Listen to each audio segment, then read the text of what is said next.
What was one takeaway from ISTE 2024? What does it take to write and publish a book for the very first time? And what role does food play in the context of education and learning?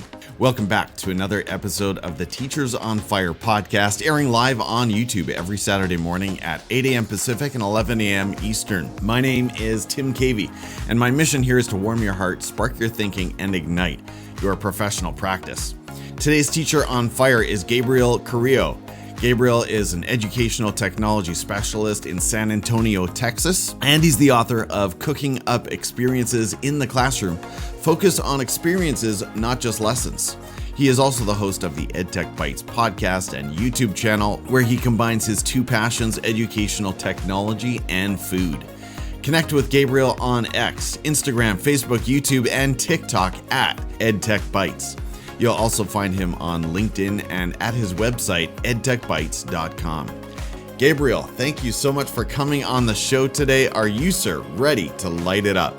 You better believe it, Tim. I am fired up this morning and excited to be a part of your very popular and successful show, man. Wow. Well, thank you for those kind words, Gabriel. Really appreciate that. Congratulations on the publication of Cooking Up Experiences in the Classroom, your first published book, I believe, if I have that right. There's the cover. We've got a bowl of what appears to be chili. You can correct me here in a moment, but it's Cooking Up Experiences in the Classroom, focused on experiences, not just lessons. So tell us about the book journey. I'm sure there's a lot that you could say. I remember you making a post, I want to say last year, saying you were going on a book writing retreat for a while. I want to hear about that. And then tell us about who this book is for. All right, man. Well, first and foremost, thank you for that. It was a great experience. It was, let me just say that I, in no intention, ever wanted to write a book. You know, my wife had been approaching me for quite some time after launching the podcast and seeing a little success with it. In that, at the beginning, she was like, you know, you've done a lot of things now. I think it'd be pretty cool if you wrote a book. And my original response to her was no. And my reasoning behind it was at the time, because I'm in the field of EdTech, educational technology. And Tim, you know how quickly EdTech evolves. You know, some tools go from being paid to going free and vice versa. More than anything, you know, you get the freemium features that were once free and then now they're premium. And sometimes these companies get bought out by others. And, you know, you were seeing that with Flip, you know, with Microsoft and that, and they're doing away with it. And I did not want to write a book and literally a week or two later be outdated because of the evolution in the EdTech landscape. So my original gut reaction was no. So big shout out to Dr. Matt Joseph and the X Factor EDU team. He approached me at an event at Carl Hooker's bar here in Austin, a little bit north. And we met up and he kept texting me like, hey, are you going to go to Carl Hooker's thing? Yes, I am. A week before. Yeah, you still going to Carl Hooker's event? Absolutely, man. 2 days before. I'm going to see you there, right, Gabriel? I was like, yes, Matt, I'm going to be there. The day of, he's texting me like, hey, you're not here yet, man. You still coming? I was like, and I was driving up there with my wife, and I had my wife text him back. Yes, we're on the way. We're driving. I walk in. He's literally standing there, gives me a big hug, shakes my hand, you know, hugs my wife and everything. He said, hey, man, I'm sorry to keep bothering you, but I just really wanted to make sure you were going to be here. And the reason is I'm starting a publishing company, and I'd like for you to be an author. So that's what I walked into, and I was blown away. Not only that, number one, I got to meet him. You know, I've had him on the show before virtually, and then, you know, I learned from him. He's part of my professional learning network. And not only that, but he offered me a book deal. And, you know, as he was talking about it, he sat down with my wife and I, and we started, you know, conversing about it and his vision, his thoughts and everything. And I said, you know what, let me get back to you in a couple of days, you know. And on the drive home, we had a conversation, my wife and I, and, you know, my gut reaction was no. And I got home and he sent me over the contract and I looked at it. I had a couple other pairs of eyes look at it. And then it dawned on me one day. I said, I was just approached by a publisher to write a book. This book, which I happen to be holding in my hands, will outlive me. This can be in the hands of my grandkids. The audacity of me to even think, no, I was like, what's wrong with me, man? Of course, I called him right away and I said, you know what, man, I'm in. Let's do this. And, from there, I started outlining a book for instructional coaches on the importance of relationships and building relationships from the top down, from the bottom up, from all angles, with the instructional coach being in the middle kind of thing. And after a while, it started feeling a little bit like homework. Like my passion wasn't into it anymore. And on the drive home one day from work, I had this idea from a coaching session I had been doing with a teacher, and it just hit me. It clicked. And I got home. I think I kicked my kids off of the big computer, and I just started outlining away and outlining and outlining and outlining to the point where I took my original manuscript draft, I put it in the trash, and then I clicked to delete forever so I would never go back to that idea. And then I wrote maybe a chapter or two. And then after that, you know how it is, Tim, you got kids, life happens. And, both of my boys were in competitive marching band at the time at a very competitive high school here in San Antonio, Texas. And my wife and I are both band parents and we're volunteers as well. So time kind of got the best of me, and then it kind of went on the back burner. But then my youngest son decided in the summer of 2023 last year, hey, I don't think I want to do band next year. I think I want to go for basketball. So my wife and I found, I'm going to backtrack. My wife found a basketball camp not too far away from the house, about 30 minutes away from the house. And it was a 1-week camp from 7 a.m. to about 10 p.m. Monday through Friday. So my vision was I'll take them in the morning early, come home, and then, take the drive at night every night to pick them up. And then we'll just, lather, rinse, repeat kind of thing. And lo and behold, about 3 days before, my wife said, hey, that's not the plan. I booked you guys a nice hotel with a desk area and an office, and you are going to finish this book.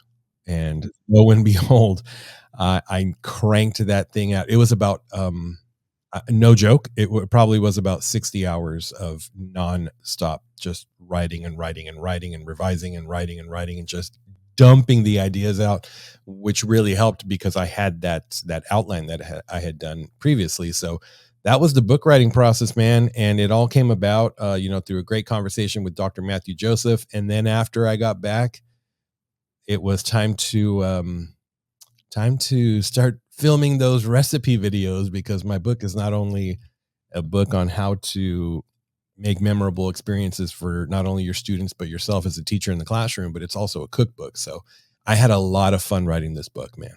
I love that story. And it sounds like your wife is just a tremendous supporter of the work that you do. So kudos to her. And I share that benefit as well. I think behind a lot of the nerdier education content creators in our space, there's often a very, very supportive and understanding partner. So we've got to give credit where credit is due. Credit as well, as you said, to Dr. Matthew Joseph and his publication company, X Factor, I believe it's called. X Factor EDU, yes.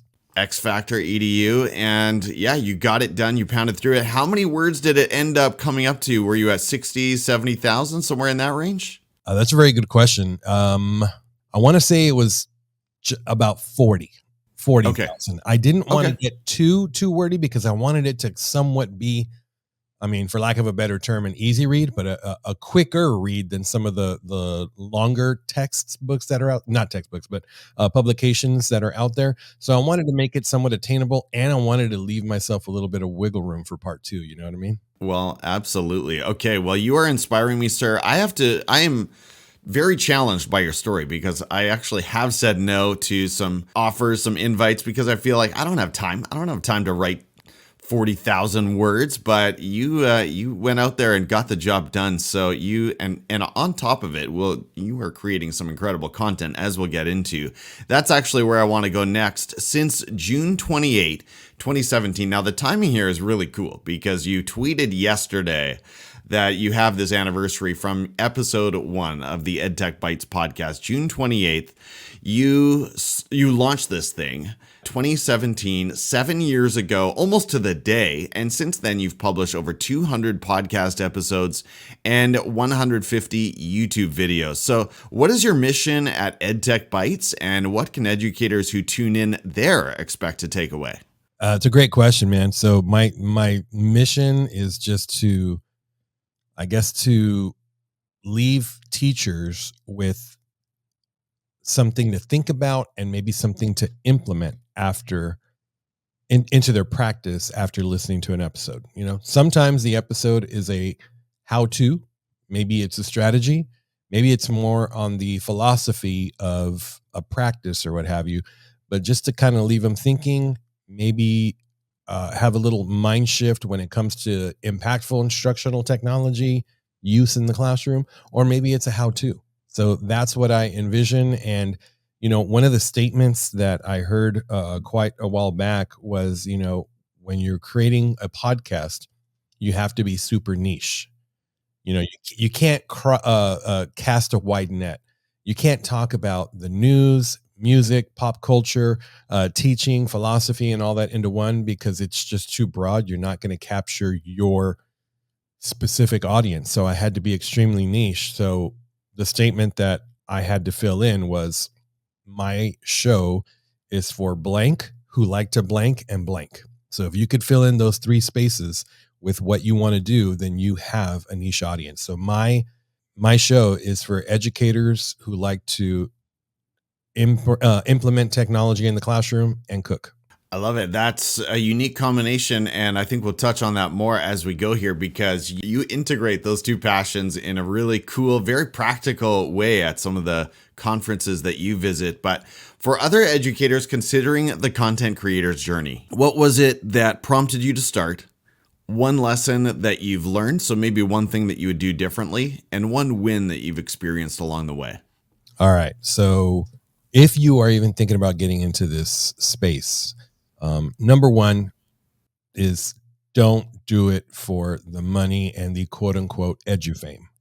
You have to do it for the love. You have to do it because of your passion.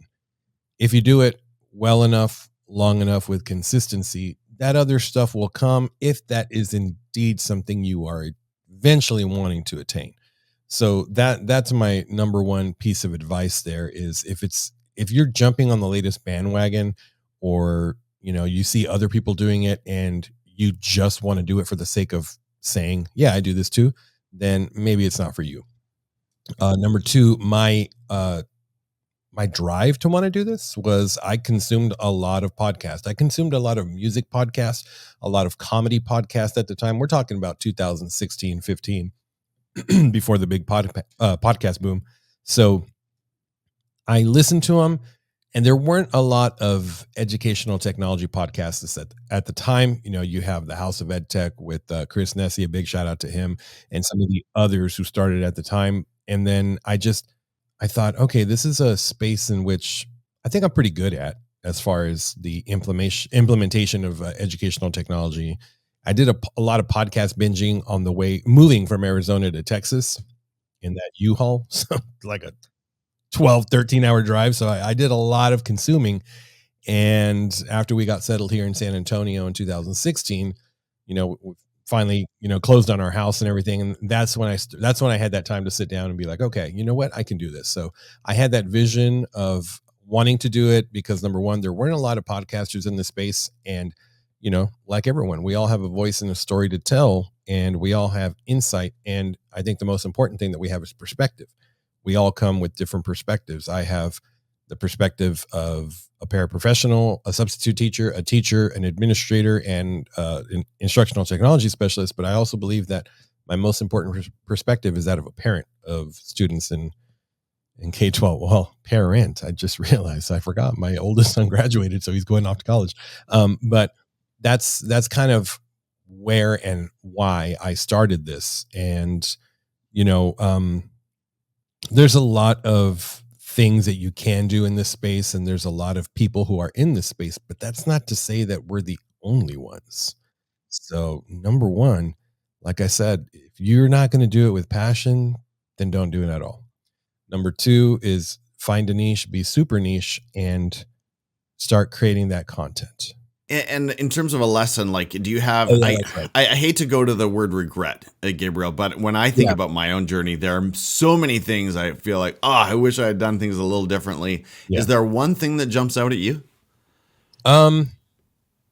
There's a lot. There's a lot of things Yeah. that jump out of me. It's Yeah. kind of hard to kind of just nail in on one, but I would say give yourself some grace. And if I could go back in time, the one thing I would do is, instead of releasing episode 1, recording another one in the next week, and then releasing episode 2, 2 weeks to the follow-up kind of thing, I would bank about 5 episodes.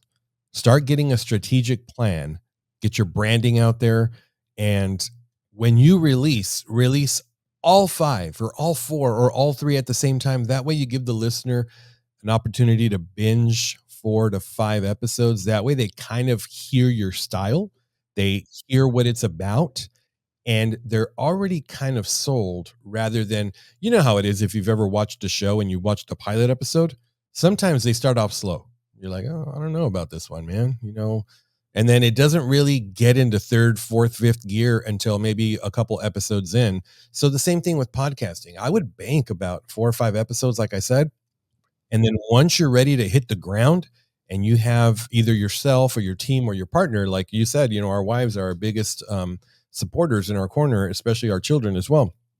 You just dump those 5 or whatever, however many episodes you have, and you have a plan to get another 5 or what have you, and then you could do your gradual release, whether it be once a month or once every 2 weeks, once every 10 days, or if you want to go for once a week, go for once a week. But definitely have a plan and bang some episodes and drop enough so that your potential listeners can binge.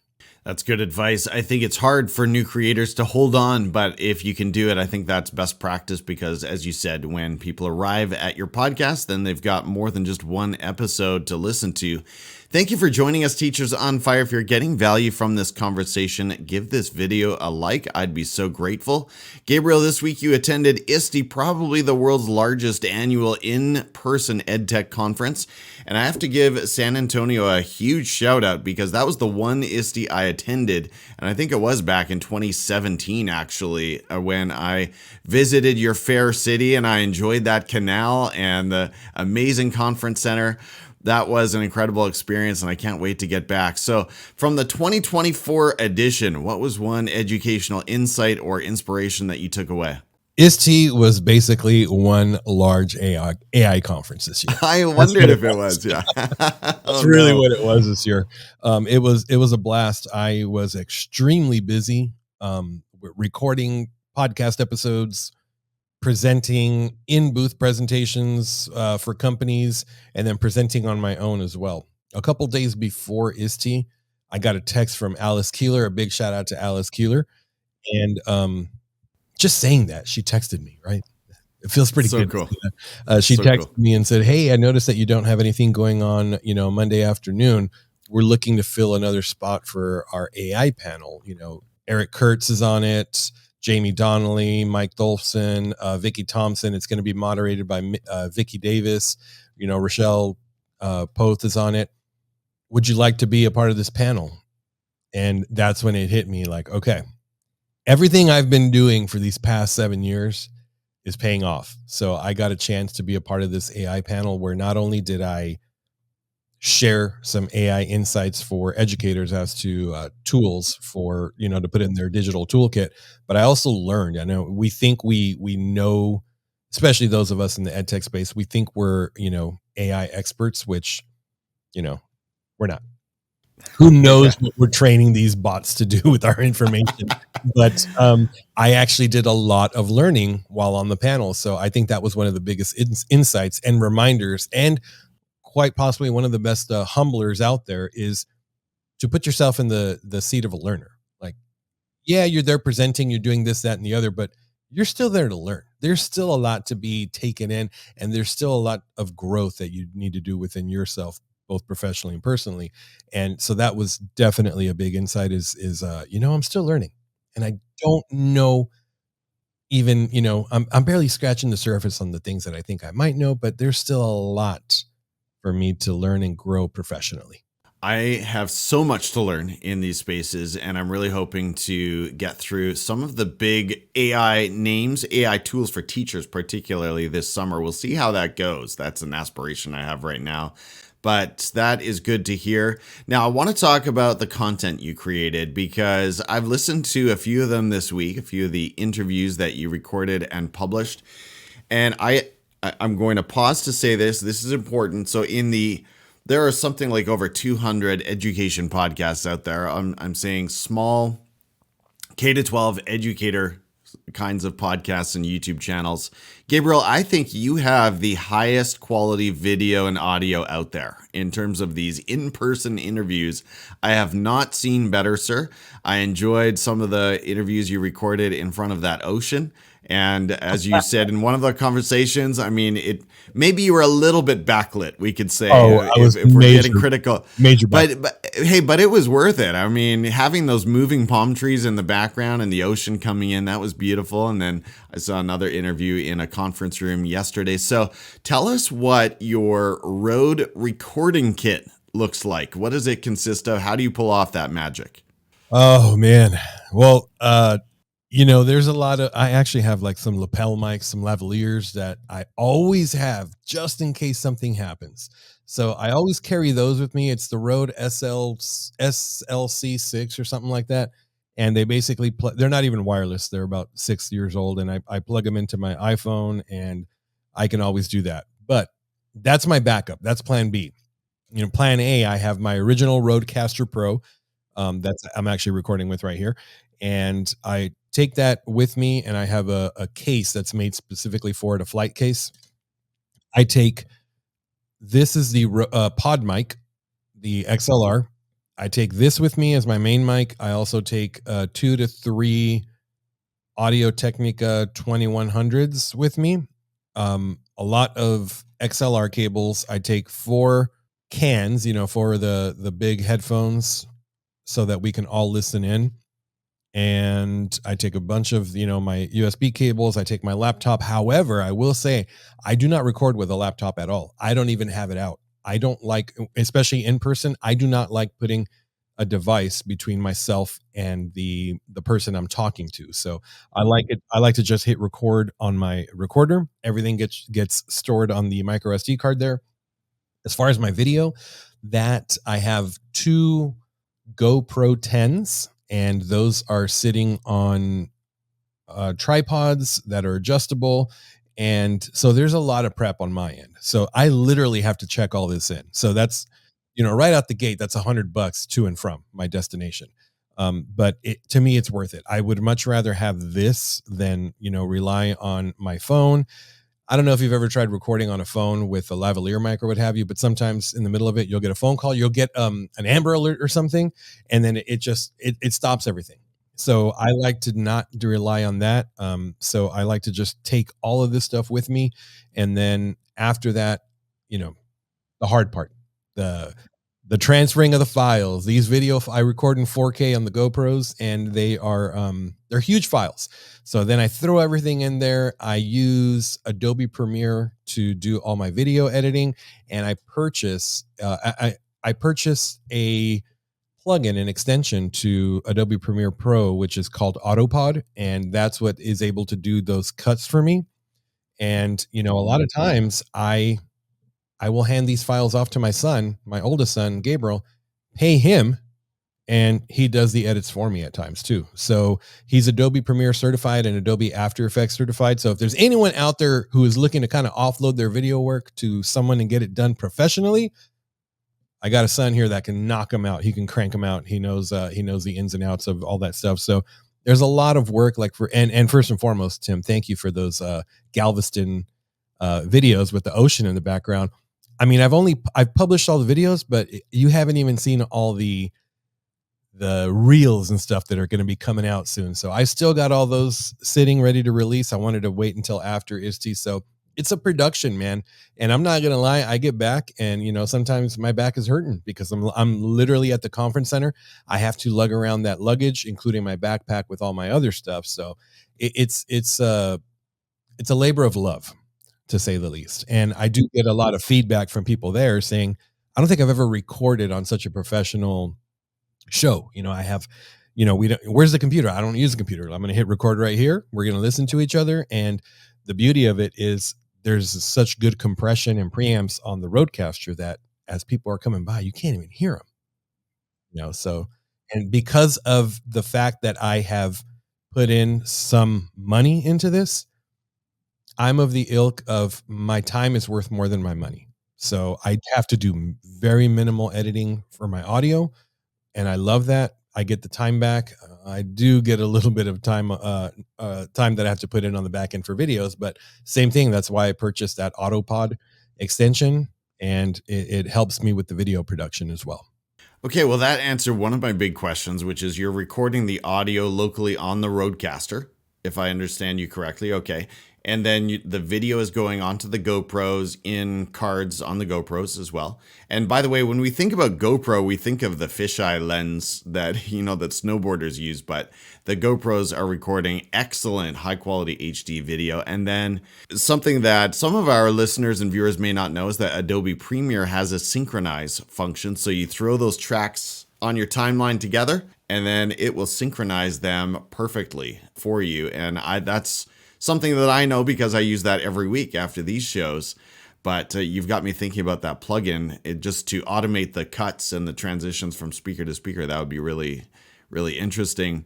Well, we could stay on the tech side for a while, but I still want to talk a little bit more about ISTE. So while you were there, if I understand correctly, you took 45 or more on a foray into the Denver food scene. And you've done this a few times, Gabriel. New Orleans, I know, and San Antonio, different conferences and cities. So tell us about one of the stops in Denver that impressed you the most. And if you want to say anything else about the food tour, of course, go for it.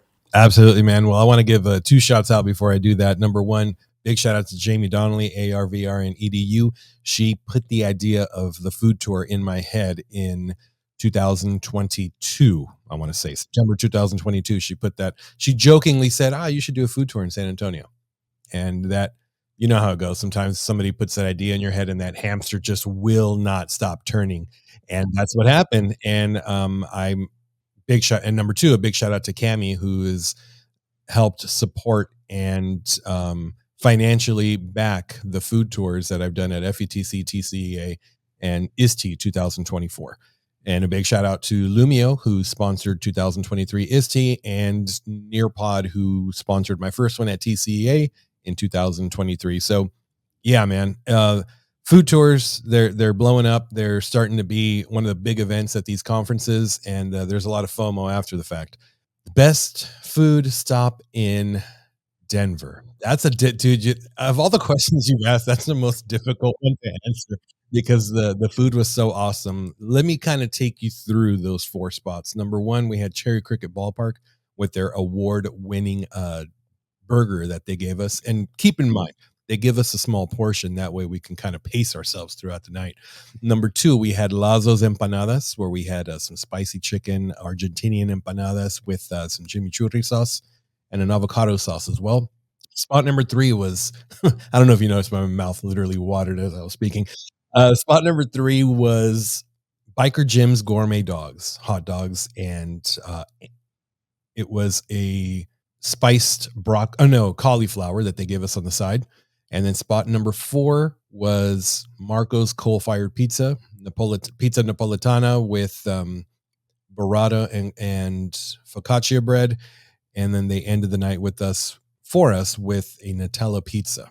So of those 4 spots, I'll give you the most unique and my favorite. My favorite, I think, was Lazo's Empanadas because just I can get pizza. You can get pizza almost anywhere. You can get a burger anywhere, but the empanada was really good. My boys and I ended up going back 2 days later and we split a 10-pack. Let's just put it that way. And so the empanadas were delicious, and their chimichurri. I'm very interested in chimichurris because I make my own, which I think is super delicious. And I have to say that Lazo's Empanadas Chimichurri tasted exactly like mine. So I know that I think I'm doing it right. So I would say that was the best one. Most unique one was Biker Jim's Gourmet Dogs, because one of the rules that I have when I go on these food tours, and a big shout out to my two boys who went to Denver with me. They were my videographers. They took all the B-roll and everything, and then my oldest son took all those videos, and in a matter of an hour created that video that you can check out. It's on my pinned tweet on X, Twitter, Twix, whatever you want to call it. So he made that video in about an hour. And one of the rules that we have is, let's kind of eat before. That way the guests to get enough of food, that we pay for. And if there's extras, we'll have some. So at Biker Jim's, the only thing they had left after everyone ate, which I grabbed really quickly because I was hungry, was a vegan dog. And that vegan dog was quite possibly the most flavorful hot dog I've ever had in my life. Oh my goodness. So that would be the most unique, but I think I would probably go to Lazo's Empanadas in downtown Denver. Well, Gabriel, I just think about all the preparation that has to go into that. You have to scout out this city that you don't live in and figure out where all the stops and make sure these venues can actually hold 45 people, and make sure you probably even reach out to the restaurants, I would imagine, to make sure they're ready for 45 people walking in. So it's a good time, and it's something that I hope to be a part of at some point. Now, on a more serious note, let's bring it back to EdTech Bites, because you talk often on your podcast about the importance of breaking bread together. And I was thinking about that. That is such a powerful life experience. How and where do you think that value of breaking bread shows up in the teaching life? Well, breaking bread with people is where a lot of times where hate, animosity, mixed feelings get put to the side. We all know that, don't talk to me when I'm hangry, because you're going to get a bad response out of me. But after you have a meal, we talk about mind, body, and soul. It nourishes your body, which then nourishes your mind, and a health, a full belly, a content mind helps with a balanced soul. So I think that it all comes fruition, full circle with what we do with our students in building relationships. You can't teach those who you do not know. You can't build trust with people who you have not given a chance for them to trust you. And one of those things that we do at the table is we become vulnerable. We have the best conversations at the table while we break bread. It's the most primitive thing we could do, regardless of political views, regardless of how we might feel about a topic or what went on the day. If you can break bread with your family at home after a long day, and you can talk, deviceless dinners, you cut the TV off, you make sure that phones and tablets are off, and you just talk, it is amazing how therapeutic that could be. And taking that back to the classroom, it's amazing how we can take what we do at home and transition it to the classroom. And at home, we're planning meals. On that drive home, I know that I took chicken out to, some chicken thighs to thaw out in the morning. That way, when we get home, I'm going to grill them. My youngest son might do the mashed potatoes. My wife is going to steam the vegetables and so on and so forth. My older son might set the table, get the drinks ready or what have you. But we start planning. In order for a successful meal to come about. There has to be some planning in place, and you have to think of your audience. Like, for example, I know my youngest son really doesn't like deep fried foods because he doesn't like that consistency of the oil and things like that. I know my oldest son is not big on some fruits, so we might have to sneak them in some way, shape, or form. And there's certain things that I don't like and my wife doesn't like. So we know our audience. We know who we're feeding. We know what we like, what we don't like. So then we start building this meal characterized and put together by what we know about each other. The same thing happens in the classroom. We put together these lessons. We cook up these lessons in our heads and with our teammates and with our content area specialist, and we build these lessons and experiences for our students, knowing what they like, what they don't like, what they respond to, what they don't respond well to, what we've tried and maybe didn't work. So same thing that goes on in the kitchen happens in the classroom. I remember I threw together what I thought was the most awesome oatmeal in the morning for my wife one day in Arizona. I happened to be on break. She wasn't. I put together this oatmeal, gave it to her. She was out the door. I made myself the same thing. And about 5 minutes later, I ate it, and it was the most horrible, disgusting thing. And I thought immediately, I can't believe I let her go out of the house with this one thing. And so I learned from that experience that meal didn't work. And she came home and she said, I love you. Thank you for making me breakfast, but please don't ever make that one again. So I learned from that experience, and so I know what doesn't work. Same thing with the classroom. If you try a lesson or a specific strategy and it just doesn't go well for you, try it again a different way. It's what we do in the kitchen with our ideas and our thoughts and what we want to nourish our audience with is the exact same thing that happens in the classroom. We have to nourish our students with what they need in a way that is digestible, that will make them want to come back for seconds. I'm not going to lie, dude. That was pretty good. That's going on a reel after this interview. No, that was so good, Gabriel, and I'm catching those rich analogies with the classroom. Absolutely. If you're enjoying this conversation, consider adding the Teachers on Fire YouTube channel to your morning commute. Start your day on fire.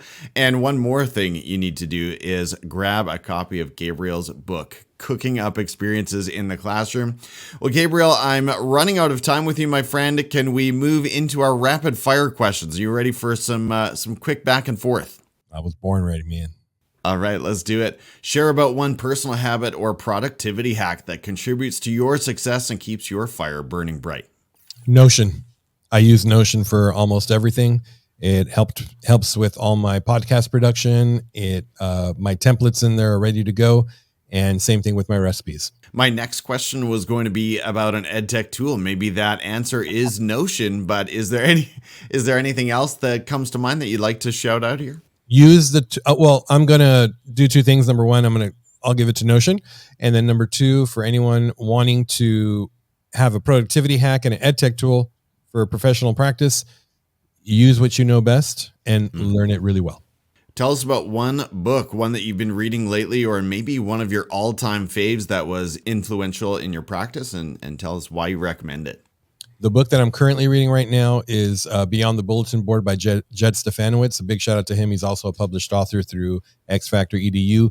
I interviewed him over at ISTE. That episode is going to be coming out next week, and he gave me a copy of his book, and I'm into it right now. So Beyond the Bulletin Board, Jed Stefanowicz. Tell us about someone that we should follow on Education X, Instagram, or LinkedIn, and share why they've been inspiring you lately. Carl Hooker. You got to go with Carl Hooker at Hooker Tech. And he does a lot of educational leadership things. And he's also a foodie. He's also from Texas. And he's just all around a great guy. And definitely Carl Hooker. As a support to my work and kind of a related question, maybe same answer, who is one educator that you would recommend I interview on the Teachers on Fire podcast? So many, but I narrowed it down to Jed Stefanowicz for right now. He just published that book, and he kind of blew my mind with the 4 pillars that he talks about in his book. And I suggest you have him on the show and be ready to start doing some serious heavy thinking. Just for fun, what's one thing you're streaming during your downtime? Now, I have a feeling you probably haven't been doing any streaming in the last week or so, but is there anything that comes to mind that's on the family Netflix queue? Yes, my wife and I are watching Presumed Innocent on Apple TV Plus. And I don't do well with true crime and things like that. It's not true crime. It's an investigation. It features this heartthrob. I forgot his name. I don't remember his name, but check it out. And Presumed Innocent on Apple TV Plus. Nicely done, sir. Who are the best ways for the teachers? What are the best ways for the Teachers on Fire listening to follow you? At EdTech Bites on X, Twitter, Instagram, TikTok. And you can also check out the website, edtechbites.com. Scroll for a couple seconds. You're going to pop up to join the email list. I do a bi-weekly newsletter where I do tech tips, tools, tricks, and a recipe as well. You've got that branding down with EdTech Bites everywhere. I'm a big believer. So if you are a content creator listening in on this conversation, make sure you nail down the same @ handle wherever you can on all the social medias. I think that's really important. So once again, EdTech Bites, connect with Gabriel there. Thank you again, my friend, for sharing your time with the podcast today. This has been fun and inspiring. And I have to say, last minute, a little bit on my end, it was a really difficult week, difficult last 2 weeks for me. So I am so grateful to you, Gabriel, for joining me on this morning's show. Teachers on Fire, I'm your host, Tim Cavey, and I'm so grateful that you too decided to spend some of your day listening to this podcast. I hope that in some way the content you heard today from Gabriel Carrillo sparked your thinking and ignited your practice. And I'll meet you next week right here on the Teachers on Fire podcast. Take care, everyone. Bye-bye. Have a great one, and thanks again, Tim. You can still go, even when you feel slow, you can still go, even when there's no hope, you can still go. I never answer to no, man, I still go.